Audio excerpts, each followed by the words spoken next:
होके रहेगा। लेकिन फिर दिमाग में ये भी आता है, और शायद जनरल सिन्हा इसको समझा पाए, कि जनरल सिन्हा अगर ये आजादी के लिए वहां के लोगों का एक तरीके से एक्सप्रेशन है, तो फिर सर ट्रेन को निशाना क्यों? क्योंकि उसमें तो जाहिर है वो लोग इनोसेंट लोग ट्रैवल कर रहे होते हैं, उसको निशाना क्यों बनाया जाता है? जाफर एक्सप्रेस एक बार फिर निशाना क्यों बनाई गई? देखिए, जाफर एक्सप्रेस एक सिंबॉलिक उनके लिए बहुत इंपॉर्टेंट है, क्यों जाफर एक्सप्रेस ऐसा है ना कि डायरेक्टली ये वो जाता है पेशावर को, ये जाता है रावलपिंडी होकर के। तो इसमें ज्यादा जो ट्रैवल करने वाले हैं वो वहां पर जो काम करने वाले हैं, जिसको वो मानते हैं कि वो नहीं है बलूच के लोग नहीं है, वो मानते हैं कि ये इन्वेडर्स हैं जो पंजाब से आते हैं और यहाँ काम करते हैं। इसमें बलूच जो एक्चुअल हैं वो नहीं ट्रैवल करते ये जाफर एक्सप्रेस में। तो मतलब ये तो दोनों शायद उनको ये भी लगता है कि इसी के जरिए आर्मी वाले लोग, क्योंकि कॉन्वॉय तो वो उड़ा देते हैं, एग्जैक्टली, तो आर्मी के लोग इसके अंदर से मूव करते हैं, भारी संख्या में आर्मी उनकी मूव करती है, उनको जो मूवमेंट करनी है जो उनके नॉर्मल एरिया से फिनिश करने में आ रहा हूं आपके पास। जी सर, देखिए इस यहाँ पर आर्मी की मूवमेंट इसी ट्रेन से ज्यादा होती है, खास करके क्वेटा की तरफ जाने के लिए। और जब इनको केपी में भी ले जाते हैं तो देखिए अभी पूरी की पूरी इनकी सप्लाई लाइन भी यही है, जो मिलिट्री को भी सप्लाई करते हैं तो वह है। आपने पहले ही बताया था कि 70 किलोमीटर के इलाके में बच गया है जो क्वेटा का कोर है, वहां पर 12 कोर, तो उसके लिए भी जो जाती है सप्लाई 70 से भी कम हो गया सर, अब तो 20 किलोमीटर दूर बची है कोर, 20 किलोमीटर। और अभी 2-3 दिन पहले की खबर थी, हो सकता है अब ये सिमटते सिमटते 7-8 किलोमीटर बचा हो। Please continue sir. ये एब्सोल्युटली। और देखिए ये हुआ है जकोबाबाद में, ये जो जहां पर लगाया था आईडी, वो Jacoba, this is a very important place. Jacobabad is the main hub है मिलिट्री की, जो पाकिस्तान मिलिट्री की है, और ये काफी दूर है ये जब आप देखते हैं क्वेटा से। तो ये भी एक सिंबॉलिक है। वहां पर तकरीबन 6 फीट का गड्ढा हुआ है, और उसकी ऐसे ही 6x6 का। तो आईडी कितना पावरफुल होगा, और 6 बोगियां में रीरेल हुई। तो ये तो उनके लिए महत्वपूर्ण बात बताई सर कि एक तो इन्वेडर माना जाता है। अब जब पंजाब के प्रोविंस को ही सब जगह की रिसोर्सेज की लूट करके उस जगह को समृद्ध बनाने में आप लगा देंगे, तो जाहिर है उस जगह के लोग दुश्मन दिखाई देने लगेंगे, और वहां से आने वाले लोग यहां कामगार के तौर पर अगर जाएंगे तो बलोच उनका वेलकम नहीं करेंगे।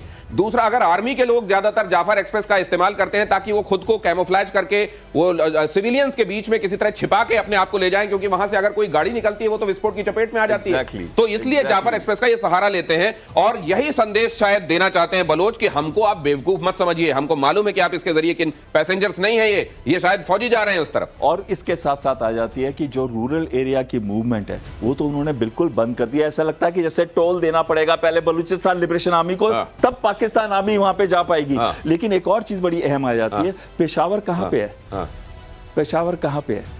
खैबर पख्तूनख्वा में जी। और दोनों रीजन्स खैबर पख्तूनख्वा में भी अनस्टेबल है, और साथ में बलूचिस्तान भी अनस्टेबल है। ये पूरा ट्रैक जो है पूरा का पूरा अनस्टेबल है। और पाकिस्तान की जितने भी लाइन ऑफ कम्युनिकेशन है, चाहे वो सीपेक के अंडर हो या फिर वो पाकिस्तान अपने आप करता है, वो अटैक असल में वहां के लोग ये कह रहे हैं कि हमारे देश की, हमारी मिट्टी के रिसोर्सेज की लूट आप कैसे होने दे रहे हैं, और अगर ऐसा हो रहा है तो फिर हम वो लोग जो इस देश के हैं लेकिन इस लूट में शामिल है उनको हम बख्शेंगे नहीं। और ट्रंप ने फिर अलापा सीज फायर वाला राग। अगली खबर, ट्रंप ने कहा अब तक मैंने 7 युद्ध रुकवाए हैं, भारत पाकिस्तान में सीज फायर भी मैंने रुकवाया है। इनको तो खुदा होने का मुझे लगता है कि मुगालता हो गया है। देखिए इनको क्यों नहीं दे देते आप एक पीस प्राइज? इन्होंने कहा हर एक युद्ध जो इन्होंने रुकवाया है, चाहे वो कांगो रवांडा का, कल मैं एक महत्वपूर्ण चीज पढ़ रहा था, एक होता है नोबेल प्राइज जी, एक होता है Ig Nobel prize, IGNOBEL, Nobel prize इनको नोबेल दिलवा दीजिए सर। बिल्कुल, और तभी शायद इनकी भूख जो है अपना मेक ट्रंप ग्रेट वो पूरी होगी। लेकिन बात ये आ जाती है, इसके बार बार इस बात पे आ जाती है कि जो लैंग्वेज और भाषा का इस्तेमाल एक UN जनरल असेंबली के अंदर किया जाता है, क्या ट्रंप ने वो किया? उनका तो टेलीप्रॉम्प्टर भी काम नहीं कर रहा था। इसका मतलब वो सब कुछ एक्सपो कर रहे थे, एकदम इमीडिएटली बोल रहे थे। तो क्या वो इस तरह की चीजों को बोल सकते हैं इतने बड़े प्लेटफॉर्म के अंदर? क्या देशों को निर्देश दे सकते हैं ऐसे? ये बहुत गलत हुआ है कल बहुत गलत हुआ। और इस बात को तो UN की जो सेक्रेटरी जनरल है उन्होंने भी खंडित किया। ये तो असल में इस तरह का है कि आप अपने यहां पर आपकी धरती में, हालांकि वो माना जाता है कि यूनाइटेड नेशंस की पूरी प्रॉपर्टी है, लेकिन वहां पर एस्केलेटर तो चलवा नहीं पा रहे हैं आप, वहां पे आपके टेलीप्रॉम्प्टर तो चल नहीं रहे हैं, और दुनिया में आप अपनी इतनी चलाने की बात कर रहे हैं कि आपने युद्ध रुकवा दिया। यूनाइटेड नेशंस में डोनाल्ड ट्रंप से जुड़ी है बड़ी खबर, देखिए यूनाइटेड नेशन असेंबली जाते समय एस्केलेटर बंद हो गया। भाषण से इस पे ना बोलना चाहता, बोलिएगा सर, बोलिएगा। खबर बता दूं अपने दर्शकों को पूरी, भाषण से पहले टेलीप्रॉम्प्टर बंद हो गया, रूसी राजदूत ने मोबाइल से वीडियो बनाया, ट्रंप बोले टेक्निकल खामियों से भाषण रोचक हो गया। देखिए ये क्या चीज है, किसके साथ थे वो? मेलोनी के साथ। मेलोनी और उनकी एक बहुत अच्छी केमिस्ट्री है। तभी अगर आप देखिए मेलोनी सबके साथ अच्छे रिलेशन करना चाहते हैं, पर जो इलेक्ट्रिक केमिस्ट्री है मेलोनी की ट्रंप के साथ, वो और किसी के साथ नहीं है। इसी वजह से बाकी बहुत सारे यूरोपियन देश ने तो रिकॉग्नाइज कर लिया पैलेस्टीन को, उन्होंने नहीं किया। और यहां तक कि जब इटली की सड़कें जल रही थी, उन्होंने नहीं किया। अब मैं यहां ये कहना चाहता हूं, हालांकि वो कहते हैं कि एस्केलेटर में एक नीचे उतर रहा था उल्टे पांव वीडियोग्राफर, जिसकी वजह से सेफ्टी एक्टिवेट हो गया। आपने नोटिस किया 2 बार ट्रंप ने उनकी कमर में भी हाथ रखा था। और जब वो ऊपर चढ़ने लगी, ये केमिस्ट्री इतनी इलेक्ट्रिक हो गई कि सेफ्टी मैकेनिज्म भी सब टूट गए और वो वहीं पे रुक गए। तो ये बात आप हमेशा नोटिस करिएगा, जब भी आप नेक्स्ट टाइम कोई भी इंटरनेशनल फोरम पे इन दोनों के बीच में कोई भी इंटरैक्शन होता है, आप इस केमिस्ट्री को जरूर नोटिस कीजिए। ये केमिस्ट्री की बात की गई, जरा इसकी फिजिक्स भी समझ लेता हूं। ये किस तरीके की फिजिक्स है जनरल सिन्हा, कि ये सरफेस टेंशन हमेशा उभर कर आ जाता है, जिसमें ये इतने बार कहे जाने के बाद पूरे मुल्कों और बाकी जगहों से इसका एंडोर्समेंट हो जाने के बावजूद कि आपका किसी तीसरी पार्टी का दखल गवारा ही नहीं था, आप वो राग अलापे चले जा रहे हैं। आपको अपनी भद्द पिटती हुई खुद अच्छी लग रही है क्या? ट्रंप के संदर्भ में बात कर रहा हूं।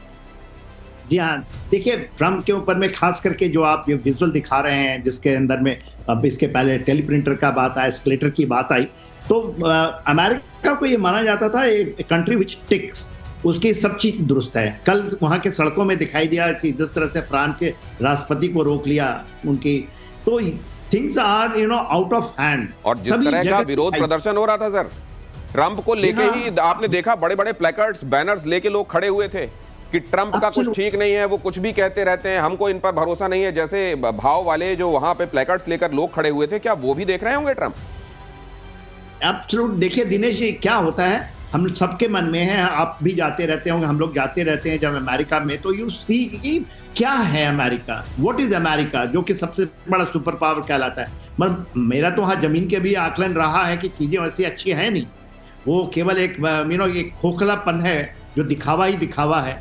मेरा ये मानना था, वो आपको जमीन पे आप दिख रहा है, पूरी विश्व देख रहा है, टेली प्रिंटर का नहीं चलना। और यूएन के लोग कहते हैं कि उनके ही लोग उसको हैंडल कर रहे थे, इन्होंने नहीं कह दिया, इन्होंने तो हंसी हंसी में उड़ा दी। अदरवाइज वो कह देते कि रशिया ने कहीं उनका टेलीप्रिंटर भी रोक दिया, ये भी कहते हैं कि उन्होंने हैक कर लिया, ऐसा भी कहते साइबर वार हो गया, ट्रंप जा रहे थे, ऐसी चीजें भी आ सकती हैं। मगर बात यह है कि जो चीजें दिख रही हैं, तो this is the downfall of America in very fast way. उनको सब सामरिक तरीके से दिखता है, पॉलिटिकली आप तो देख ही रहे ट्रंप के ट्रेड वॉर, ये सब, ये absolutely America is going down the drain. अगली खबर बताता हूं सर, आपके पास आता हूं। जेलेंस्की ने ट्रंप के दावे को खारिज किया। भारत यूक्रेन के साथ है, जेलेंस्की ने कहा। यूनाइटेड नेशन जनरल असेंबली में ट्रंप ने भारत पर आरोप लगाए थे, भारत पर रूस की फंडिंग का आरोप लगाया था।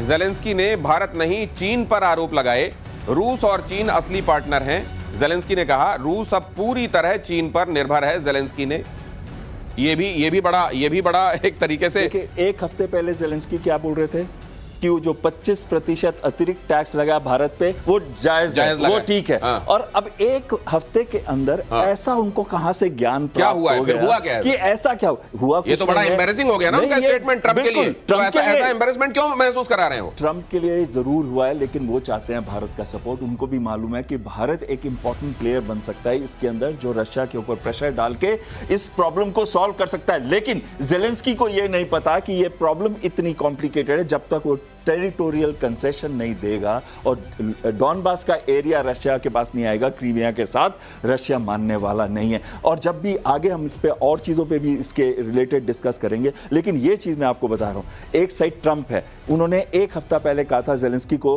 कि आपको डील करनी पड़ेगी, लेकिन अब एक हफ्ते के बाद कह रहा है यूरोपियन नेशंस को कि कोई भी उड़ता हुआ फाइटर जहाज या कुछ आता है रशिया की तरफ से, मार दो उसको, ठोक दो उसको हवा के अंदर ही। तो ये एक वो बात कर रहे हैं और उसके रोज ये बातें चेंज होती जा रही हैं। जब आपने उड़ता हुआ कहा ना सर, हाँ, ये उड़ता हुआ यहाँ हमको फाइटर नहीं लगा, ये असल में नेटो देशों को ये कह रहे हैं कि इस तरीके से करके तुम उड़ता हुआ जो है अमेरिका और रशिया के बीच में जो असल में चल रहा है उसमें खुद को ले आओ। वहां उड़ता हुआ असल में मेरे को तीर ज्यादा समझ में आ रहा है। अगली खबर देखिए, यूक्रेन युद्ध पर प्रेसिडेंट ट्रंप का बड़ा दावा।